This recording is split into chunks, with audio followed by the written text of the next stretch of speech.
Hallo und herzlich willkommen bei Sugar Princess. Heute zeige ich euch wieder einen super leckeren Sommerkuchen und zwar einen cremigen Heidelbeerkuchen. Ich finde, Heidelbeeren gehören natürlich genauso zum Sommer wie Johannisbeeren, Himbeeren, Erdbeeren.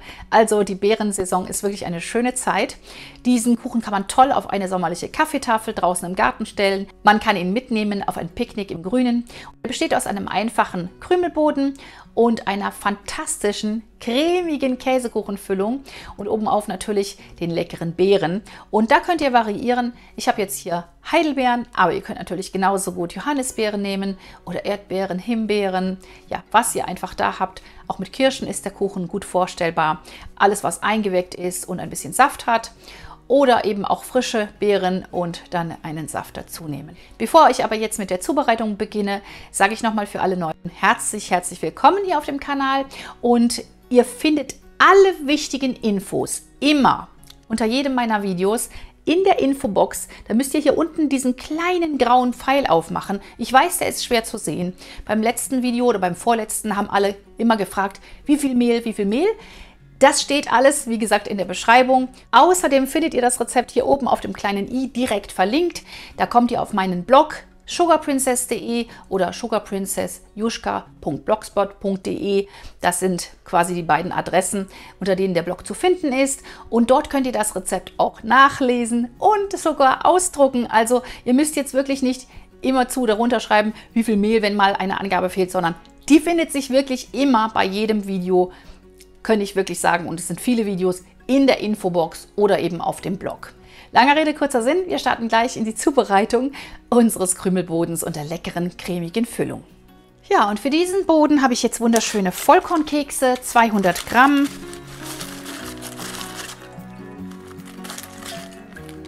Und die können wir uns jetzt einfach im Mixer zerbröseln oder, wenn ihr keinen Mixer habt, einfach in einen Klarsichtbeutel tun und mit dem Rollholz drüber rollen, bis sie schön grob oder feiner zerkleinert sind. Das hängt einfach davon ab, wie ihr den Boden haben wollt. Ich werde sie jetzt einfach in den Thermomix geben und dann sind sie relativ fein schon gehäckselt.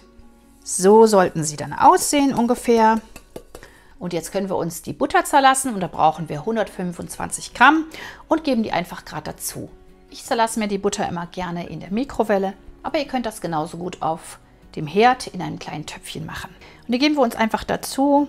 Das ist super simpel, ist ein schöner, einfacher Boden, den wir hier haben bei dieser Torte, geht auch schnell. So. Und wenn ihr möchtet, dann könnt ihr natürlich auch normale Butterkekse, keine Vollkorn verwenden. Aber ich finde, so wird es ganz schön würzig und schmeckt zu der cremigen Füllung und den Blaubeeren dann wunderbar. Schön vermischen.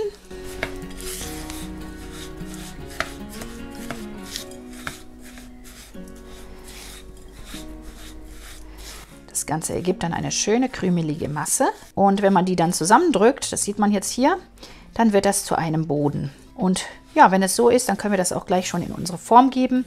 Ich habe eine 26 cm Springform und da nehme ich immer die, auf der ich dann das Ganze auch schon gleich servieren kann, wenn es gebacken ist. Denn man kann diese Böden ganz schlecht verheben. Deswegen rate ich euch bei diesem Rezept zu einer Form, in der ihr dann nachher auch servieren könnt. Und das ist bei mir hier diese wundervolle Emailform. Da kann ich auch drauf schneiden, gar kein Problem. Und sieht auch toll aus, gerade mit den Heidelbeeren. Einfach hineingeben.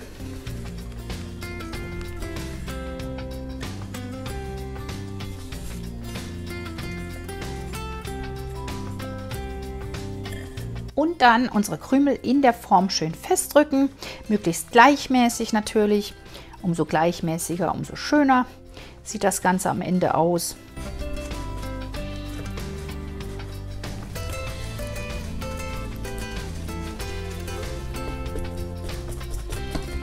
So, und das können wir uns nun kalt stellen. Mindestens 10 Minuten, besser eine halbe Stunde. Und ich gebe mir es in den Tiefkühler. Dann ist der Boden richtig schön fest und wir können unsere Käsekuchenmasse dann darauf gießen und sie schön mit dem Boden zusammen backen.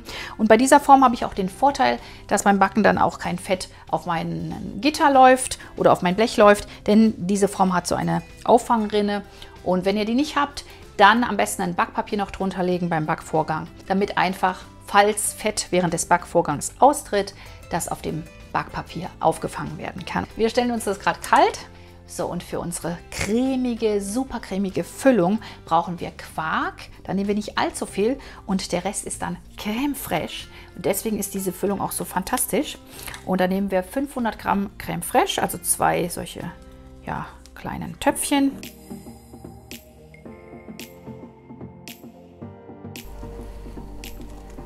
Den Quark dazu. Ich nehme da Halbfettstufe. Ihr könnt aber auch Magerquark verwenden, aber ich finde, man hat eh so viel Crème fraîche, da kann man ruhig auch Halbfettstufe nehmen. Das ändert auch so viel nicht. 250 Gramm. Wir geben uns den Zucker hinzu, 180 Gramm.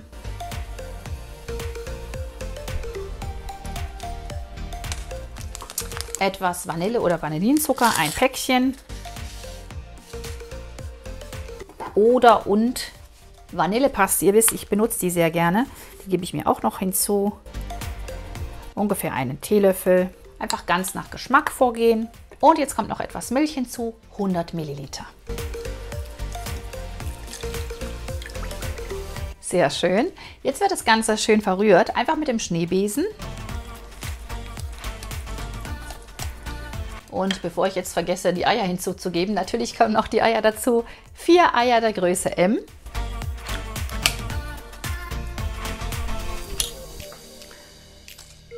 Und schön verrühren. Also wirklich denkbar einfach.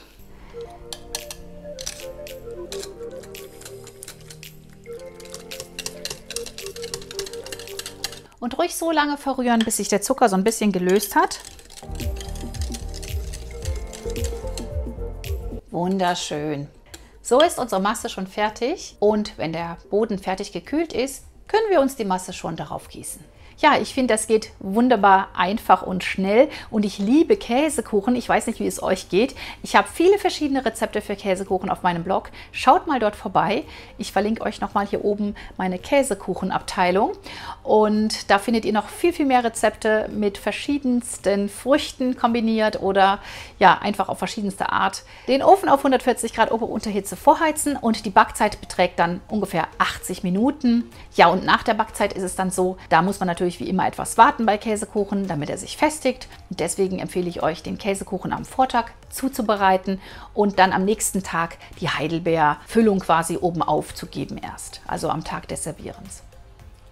Die Form war bei mir 10 Minuten im Tiefkühler. Besser ist noch eine halbe Stunde auf jeden Fall, damit einfach der Boden wirklich ganz fest ist. Dann tritt auch weniger Butter aus beim Backvorgang. Und wir geben uns die Masse auf den Boden, einfach drauf gießen.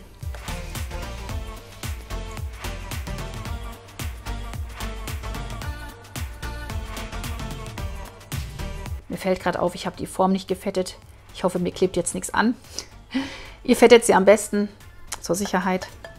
Und noch etwas ist wichtig, der Kuchen gelingt nicht bei Heißluft, also bei Umluft funktioniert es nicht. Bitte Ober-Unterhitze einstellen. Wunderschön, finde ich, sieht jetzt schon aus. Blau und Gelb, einfach toll. Und hier oben kommen dann ja am Ende noch die blauen Heidelbeeren oben auf. Also, was für eine schöne Farbkombination. 80 Minuten in den Ofen, los geht's.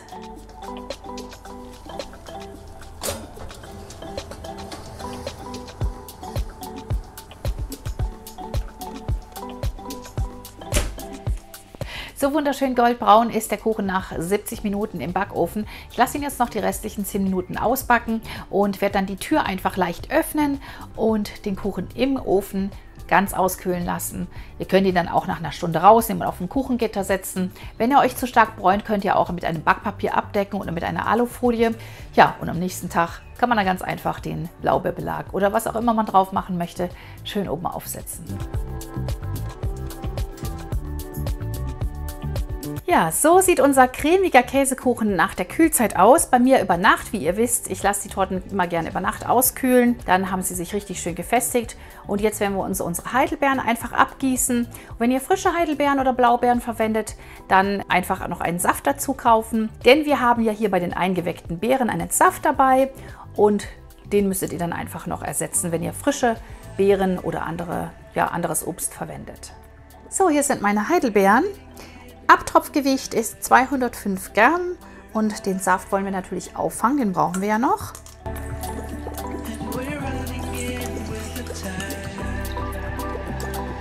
wunderschöne Farbe. Und die lassen wir uns schön abtropfen und den Saft, daraus kochen wir jetzt noch den Guss. Und unsere gut abgetropften Waldheidelbeeren können jetzt schon auf unseren Käsekuchen gegeben werden, vorsichtig. Und dann kochen wir uns noch den Guss und dann ist unsere Torte auch schon fast fertig. Vielleicht noch ein bisschen Sahne schlagen und wir können sie genießen. Und natürlich könnt ihr auf diesen Boden auch, wie gesagt, frische Beeren legen, also frische Blaubeeren oder frische Waldheidelbeeren und dann einfach einen Blaubeersaft verwenden und daraus euren Guss kochen.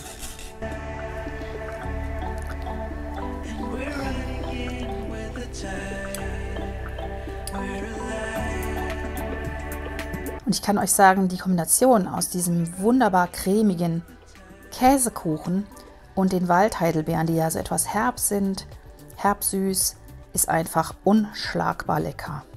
Schön bis zum Rand verteilen, aber ruhig noch ein bisschen hier außen freilassen, damit einfach der Guss sich da noch schön verteilen kann, dass da nichts runterläuft möglichst. Oh, einfach toll, einfach lecker. So, wunderbar sieht's aus. Und jetzt können wir uns aus dem abgegossenen Saft und dem Tortengusspulver und etwas Zucker einen Guss kochen und hier etwas abgekühlt über den leckeren Kuchen verteilen. Hier haben wir jetzt unsere 250 Milliliter Heidelbeersaft. Solltet ihr zu wenig haben, könnt ihr den auch mit Wasser etwas aufgießen. Und hier habe ich jetzt die 3 Esslöffel Zucker und den klaren Tortenguss vermischt. Und die gebe ich jetzt einfach dazu und verrühre die grad. Und einfach einmal aufkochen. So, und ihr seht, das Ganze wird etwas dicker jetzt. Fängt an aufzukochen. Und ab dem Zeitpunkt, ab dem es blubbert, stellt man sich einfach die Uhr auf 1 Minute. Und sobald die Minute um ist, kann man den Herd dann auch ausstellen und das Ganze 1 Minute wiederum abkühlen lassen. Und ihr seht hier, es blubbert schön, das wird schön dick. Also genau richtig. Und wenn die Minute rum ist, dann ziehen wir uns das Ganze vom Herd und lassen es 1 Minute abkühlen. Und ich gebe ihn von der Mitte ausgehend über die leckeren Waldheidelbeeren. Und ihr seht, wie wunderschön das Ganze jetzt aussieht. Einfach von den Farben her richtig toll. Nicht zu viel drauf geben. Also wenn ihr zu viel haben solltet, einfach den Rest zurückbehalten, dass möglichst nichts runterfließt. Wenn was runterfließt, ist auch nicht schlimm. Wir sind ja hier keine Superperfektionisten. Jetzt lassen wir uns das Ganze schön abkühlen. Und dann fehlt eigentlich nur noch ein Schlag Sahne und wir können probieren. So, ein bisschen gekühlt habe ich das Törtchen noch. Der Guss ist jetzt schön angezogen. So eine Viertelstunde hatte ich es in den Kühlschrank. Ihr könnt es auch eine halbe Stunde reinstellen. Einfach bis hier oben die Oberfläche fest wird. Und jetzt können wir es auch anschneiden. Sehr, sehr lecker.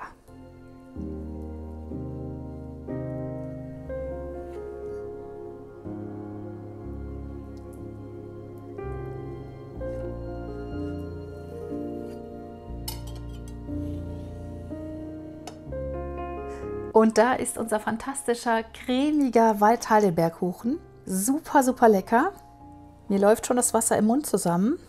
Bisschen Sahne oben auf und perfekter Genuss.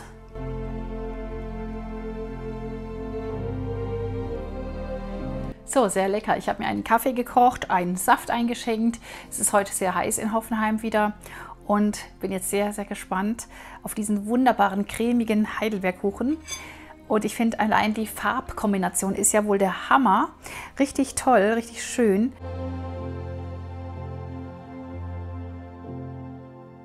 Sehr, sehr lecker. Top. Einfach Wahnsinn. Bisschen Sahne dazu. Lecker. Ah. Ich liebe Käsekuchen. Schmeckt einfach so lecker. Und gerade mit den herben Waldheidelbeeren finde ich es richtig, richtig toll. Auch der Boden ist jetzt durch das Backen ganz anders, als normalerweise die Krümelböden sind. Irgendwie, ja, so ein bisschen wie ein echter Mürbeteigboden. Also ein toller Kuchen für den Sommer. Auch schön mit anderem Beerenobst vorstellbar. Auch mit Sauerkirschen oder was ihr da habt. Stachelbeeren weiß ich nicht so ganz genau, ob es passen würde. Aber alles rote Obst, wunderbar. Das war meine cremige Waldheidelbeertorte mit lecker Sahne. Und ich hoffe, ihr probiert dieses Rezept einmal aus. Es ist wirklich ein fantastisches Törtchen. und so einfach zu machen, so schnell zu machen, so schön für den Sommer. Ja, schickt mir dann auch gerne eure Fotos auf Facebook und auf Instagram, wie immer. Ich freue mich, wenn ihr mich vertagt, einfach mit @sugarprincessy auf Instagram, dann sehe ich auch eure Bilder und kann sie in meiner Story verlinken. Alle Infos findet ihr, wie gesagt, hier unten in der Infobox direkt unter dem Video. Den kleinen Haken anklicken, also das kleine graue Häkchen, anklicken, dann öffnet sich unten die Infobox. Dort findet ihr einfach alles Wichtige und findet auch alle Links zu meinem Blog und zu meinem Instagram, zu meinem Facebook. Alle, die den Kanal noch nicht abonniert haben, tut das einfach bitte hier unten, auch die kleine Glocke aktivieren. Dann bekommt ihr eine Benachrichtigung, wenn ich ein neues Video hochgeladen habe. Jeden Sonntag, wenn nicht gerade Ferien sind, geht hier um 10 Uhr ein neues Video online, ein neues Torten- oder Kuchenvideo.